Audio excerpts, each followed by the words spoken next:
La difusión de imágenes íntimas de la senadora Camila Flores ha vuelto a instalar una discusión que trasciende la contingencia política y que apunta a un fenómeno cada vez más estudiado por especialistas, legisladores y organizaciones de derechos humanos: la violencia digital de carácter sexual.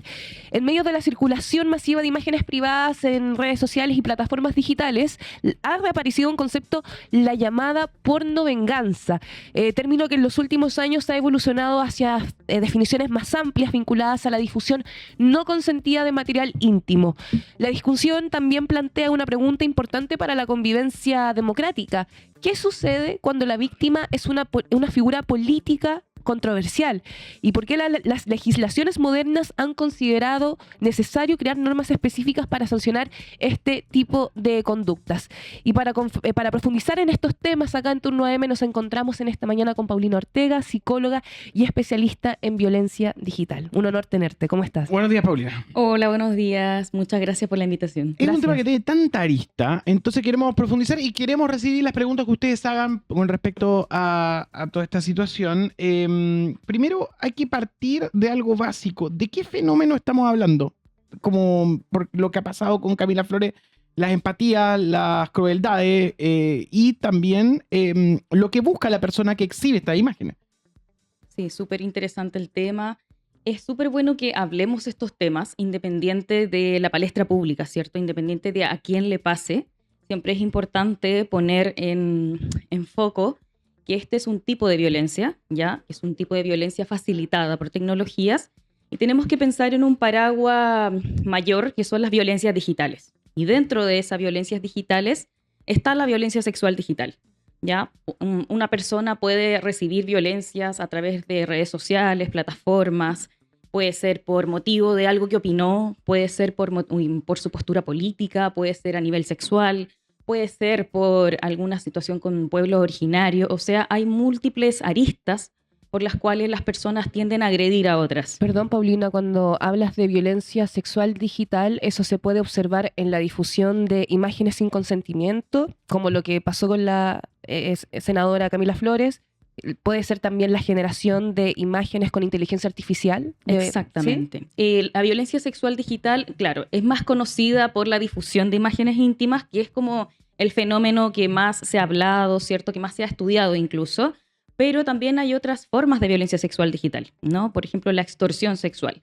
Que alguien te extorsione a tu teléfono por mensajes, por correo electrónico, frecuentemente, que ya la situación logre ser, digamos, hostigante, ¿no? Que eso vendría siendo la sextorsión, pero es una extorsión sexual al fin y al cabo. También tenemos los casos de generación de imágenes pornográficas con IA. Eso también viene siendo violencia sexual digital.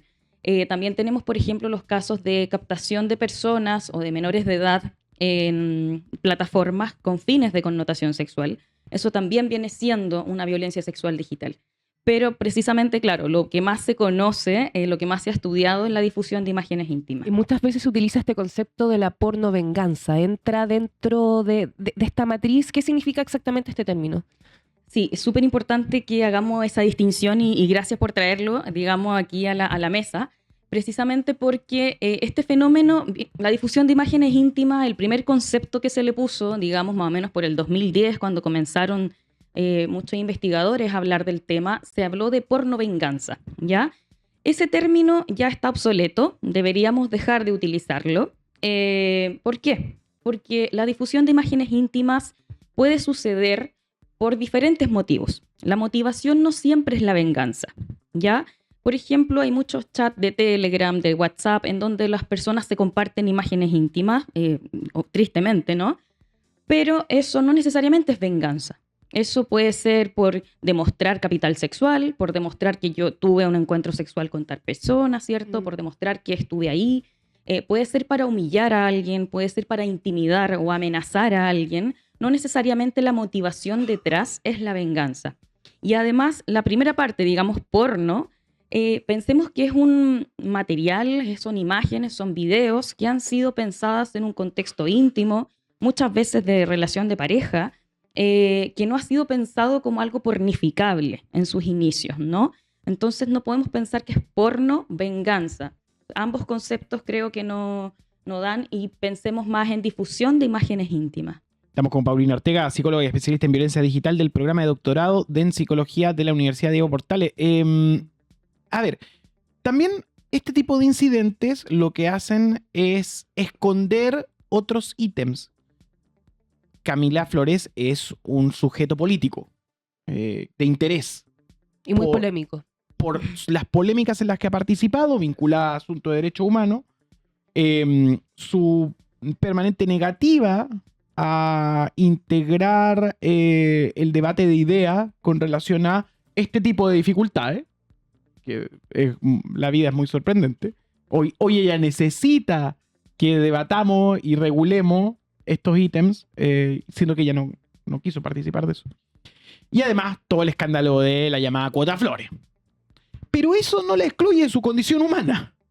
Y ahí muchas veces la gente termina en un debate, en donde he visto en redes sociales que algunos plantean que nosotros somos amarillos por esto, por tener esta posición. Yo creo que somos humanos, porque el día de mañana le puede pasar a alguien que uno quiere. En este caso una desgracia, le pasa a alguien que uno no quiere. No lo voy a decir esos términos. No quiere por lo que representa, los valores que empuja y otras condiciones de crueldad que, por supuesto, no hacen rechazarle. Pero eso no nos obliga también a ser mejor y tener empatía. Entonces, en la psicología, ¿cómo se puede explicar este fenómeno? En especial los progresismos, ¿no? Ahí tú tocas bastantes temas de una. Sí, yo creo que es un aprendizaje, digamos, para el sector político de Camila Flores, precisamente esto que está pasando, ¿no? Como justamente hay una filtración de sus imágenes íntimas y ella acude a hablar de la ley que estatuye y previene la violencia de género. Precisamente es la ley 21.675 que ella se opuso. Entonces, claro, la vida da muchas vueltas, como dice Nicolás. Precisamente es un sector político que nunca ha estado del lado de los derechos fundamentales de las mujeres. Sin embargo, esto es un aprendizaje para pensar que la violencia de género no distingue colores políticos.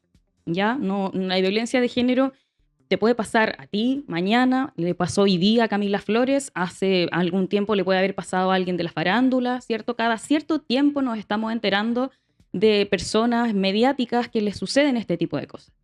Estoy pensando también en un ejemplo de la primera ministra de Finlandia que se le grabó disfrutando de un cumpleaños, ¿cierto? Con una copa en la mano, bailando, y eso también fue un hecho que para ella generó mucha ola de críticas y de ataque, en donde precisamente las mujeres que están en cargos políticos, en posiciones mediáticas, precisamente pasa que están en una posición de mayor exposición y que pasan estas cosas, ¿no? Como lamentablemente.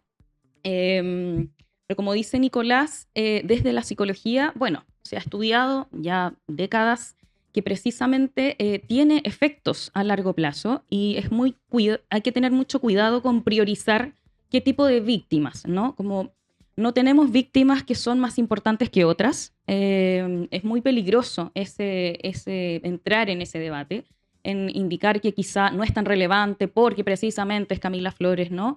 En realidad tenemos que tomar el peso de este asunto y que tiene que ver con una situación que afecta hoy día a miles de mujeres a nivel mundial, ya no solamente a nivel nacional.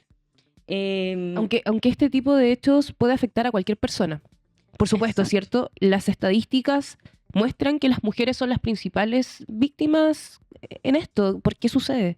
Claro, esto no es algo novedoso, no es algo que nosotros estamos aquí, digamos, diciendo por primera vez, ¿no? Es algo que ONU Mujeres viene diciendo, impulsando hace mucho tiempo, la Asociación para el Progreso de las Comunicaciones, la UNICEF, muchas organizaciones a nivel internacional han venido diciendo que la difusión de imágenes íntimas, la violencia digital, afecta desproporcionadamente mucho más a mujeres, a personas en situación de discapacidad, a diversidades sexuales, ¿cierto? Entonces son el foco, que también son los grupos subrepresentados, digamos, a nivel también presencial. Son quienes reciben también las violencias y que hoy día esas violencias se presentan en un ámbito digital. A nivel psicológico hay efectos a largo plazo y también a corto plazo. Una víctima de difusión de imágenes íntimas puede tener alteración, por ejemplo, de su ciclo sueño-vigilia. ¿Ya? Les cuesta conciliar más el sueño, les cuesta tener más concentración en rutinas que aparentemente podían haber sido algo que cotidianamente hacían bien, ahora les cuesta, hay una mayor una mayor posibilidad de perder el foco en sus actividades rutinarias. También a largo plazo pueden acontecer ideaciones más de la índole depresiva, la sensación de estar siendo perseguida, la sensación de que todas las personas no sé, te subes al metro y las personas te van a reconocer porque vieron tu video, hay una sensación de paranoia también. Pueden haber muchos indicadores a razón de estas filtraciones. Y como comentaba el Nico, Camila Flores es sí una figura política que ha mantenido posiciones controvertidas respecto a distintos temas. Y acá surge la pregunta que, ¿puede existir el riesgo de normalizar quizás este tipo de violencia cuando la víctima, en este caso Camila Flores, genera rechazo o polarización en temas ideológicos? Y dos, ¿qué consecuencias también puede tener para otras víctimas al ver este mensaje de que algunas personas merecen menos ayuda o protección dependiendo de sus ideas o popularidad? Totalmente. Estamos en un contexto nacional polarizado, yo lo veo así. Por lo tanto, siempre hay que pensar los delitos también situados en un contexto específico, en una época específica, ¿cierto? Hace probablemente 10 años atrás hablar de violencia sexual digital era algo así como muy extraño, ¿no? Y hoy día nos tiene acá conversando, ¿cierto? A las 9 de la mañana en un programa, ¿cierto? Respecto de estos temas. La vida avanza, la época avanza y los conflictos sociales avanzan. Entonces, sí, estamos en una posición de polarización y es mucho más fácil también entrar en ese debate, sobre todo con la inmediatez de las plataformas, ¿no? Con las redes sociales, en donde podemos juzgar o no, nos puede gustar o no la figura pública que implica Camila Flores, pero es una mujer que hoy día está viviendo filtración de imágenes íntimas y ha salido tanto la oposición como también su propio gobierno a defender que esto es un hecho repudiable para quien sea que le ocurra. La psicóloga Paulina Ortega esta mañana con nosotros para poder entender esta noticia que tiene demasiadas aristas. Así que muchas gracias por parte del programa de doctorado de la UDP. Muchas gracias. Muchas gracias.